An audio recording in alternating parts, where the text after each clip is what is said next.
Assalamualaikum warahmatullahi wabarakatuh dan salam sejahtera. Hari ini bertemu lagi kita di dalam kelas asas kelestarian. Kita masih lagi di dalam bab 1, pembinaan lestari. Untuk hari ini kita akan bincangkan subtopik yang berikutnya, iaitu sistem binaan berindustri ataupun IBS. Sistem binaan berindustri atau Industrialized Building System merupakan satu kaedah pembinaan moden. Dalam kaedah pembinaan ini, komponen bangunan dihasilkan dalam persekitaran yang terkawal, sama ada di kilang atau di tapak bina, dan diangkut ke tapak pembinaan menggunakan kren atau jentera yang sesuai. Komponen dipasang di tapak bina dengan menggunakan pekerja yang minimum. Rajah 1.10 menunjukkan kategori sistem binaan berindustri. Baik, kita lihat Rajah 1.10 ni, kategori sistem binaan berindustri ni, semuanya ada 5 ya. Ada 5 kategori. Yang pertama, sistem kerangka, panel dan kekotak konkrit pratuang. Yang kedua, sistem acuan. Yang ketiga, sistem kerangka keluli. Yang keempat, sistem kerangka kayu pasang siap. Dan yang kelima, sistem blok. Baik, kita akan lihat keterangannya satu per satu. Yang pertama, sistem kerangka panel dan kekotak konkrit pratuang.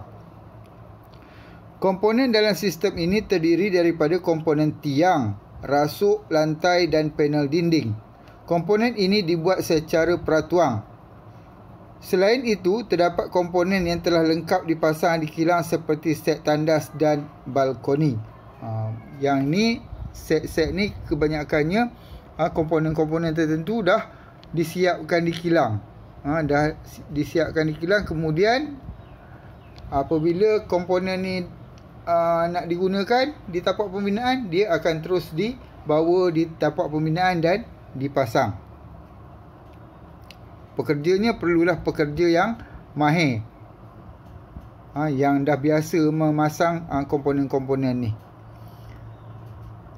Yang ditunjukkan dalam gambar ni ialah sistem kekotak konkrit pratuang. Baik, yang kedua, sistem acuan. Acuan bagi komponen konkrit tuang di situ seperti acuan untuk tiang, rasuk, papak lantai dan panel dinding yang boleh digunakan berulang kali. Ini kotak acuan ni boleh digunakan secara berulang kali. Acuan ini biasanya diperbuat daripada plastik, gentian kaca, keluli, aluminium dan bahan logam lain. Yang jenis ini kotak acuannya mestilah tahan lama. Dia tak mudah reput, sebab dia akan digunakan secara berulang-ulang. Ini gambar yang menunjukkan bagaimana sistem acuan ni digunakan. Baik, yang ketiga ialah sistem kerangka keluli. Kalau kita lihat dalam gambar tu, yang warna biru tu ialah kerangka keluli. Komponen dalam sistem ini terdiri daripada tiang, rasuk, kerangka portal dan sistem kekuda bumbung dan seumpamanya yang diperbuat daripada keluli. Yang keempat, sistem kerangka kayu prasiap. Komponen dalam sistem ini ialah tiang, rasuk, papak lantai, sistem kekuda bumbung, pasang siap dan seumpamanya yang diperbuat daripada kayu. Yang ini pula dia kerangka yang dibuat daripada kayu, ya.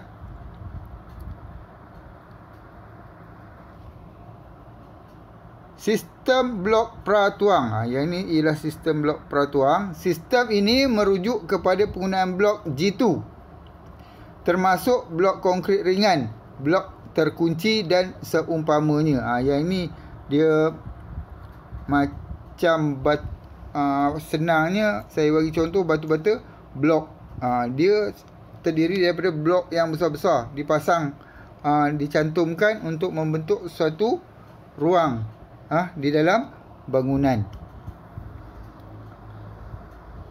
Baik, seterusnya kita lihat kebaikan kaedah IBS. Pertama, mempercepat tempoh pembinaan. Dengan kaedah IBS ni, tempoh pembinaan dia cepat. Sebabnya, kebanyakan komponen dah dibuat di kilang. Di kilang ataupun di tempat yang lain. Kemudian hanya dibawa ke tapak pembinaan dan terus dipasang. Jadi tempoh pembinaan tu tidak mengambil masa yang lama. Yang kedua, meningkatkan kualiti pembinaan kerana kualiti setiap komponen dikawal sepenuhnya di dalam kilang. Sebelum komponen-komponen ni dibawa ke tapak pembinaan, biasanya komponen-komponen yang dah dibuat di kilang ni, dia akan diperiksa dari segi kualitinya. Dah memenuhi kualiti yang dikehendaki, baru dihantar ke tapak pembinaan. Reka bentuk bangunan yang seragam. Ini sangat sesuai untuk reka bentuk yang seragam. Sebab komponen-komponen ni kebanyakannya adalah bentuk komponen yang sama. Jadi dia ada keseragaman. Keempat, mengurangkan kos buruh kerana kurang tenaga pekerja diperlukan. Disebabkan komponen-komponen ni dah siap, hanya dipasang sahaja di tapak pembinaan. Jadi tenaga kerja yang digunakan adalah sangat kurang.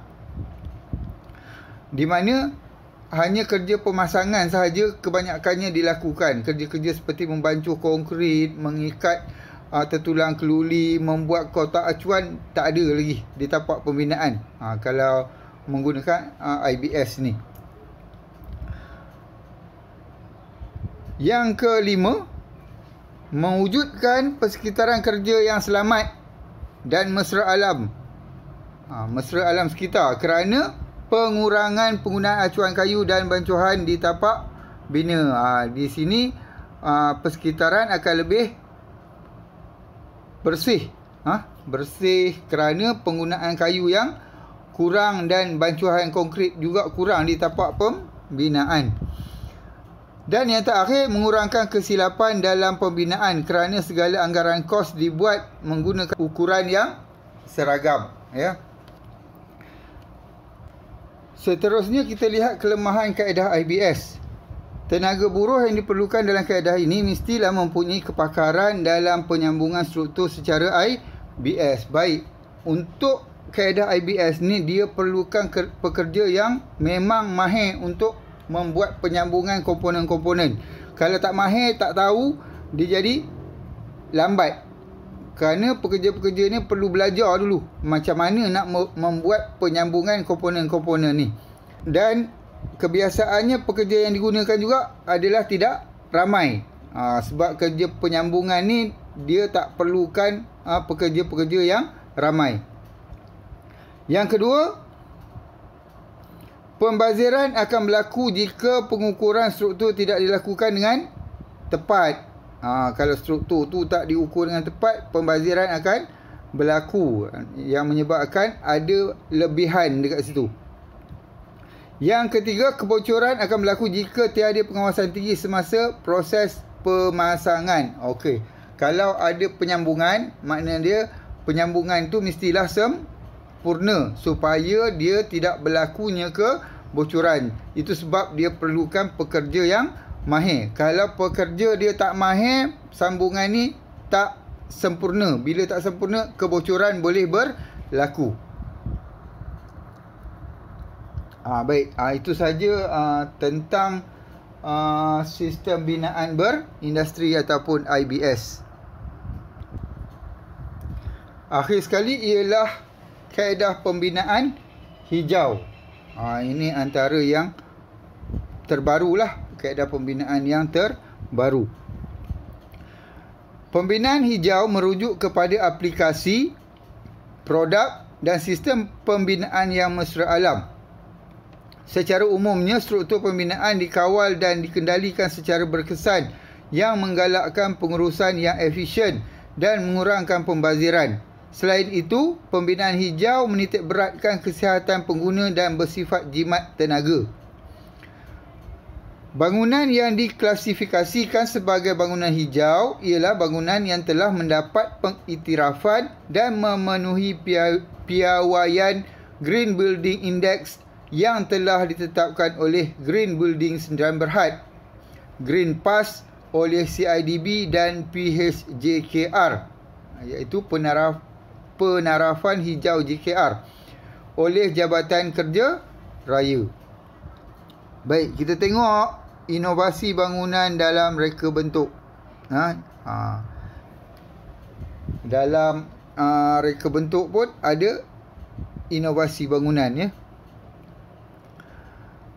Mempunyai kecekapan tenaga yang tinggi melalui penggunaan tenaga yang boleh diperbaharui seperti tenaga solar. Ini sekarang ni dah banyak digunakan di dalam premis sama ada di pejabat-pejabat, di rumah-rumah banyak dah yang menggunakan tenaga solar ni. Kedua, menggalakkan penggunaan bahan kita semula dan pengurusan sisa pembinaan. Kualiti persekitaran dalaman seperti pencahayaan, visual dan keselesaan akustik. Ini juga dalam inovasi bangunan. Dan yang terakhir, penggunaan air yang efisien. Contoh, air tuaian air hujan dan penggunaan semula air dalam bangunan.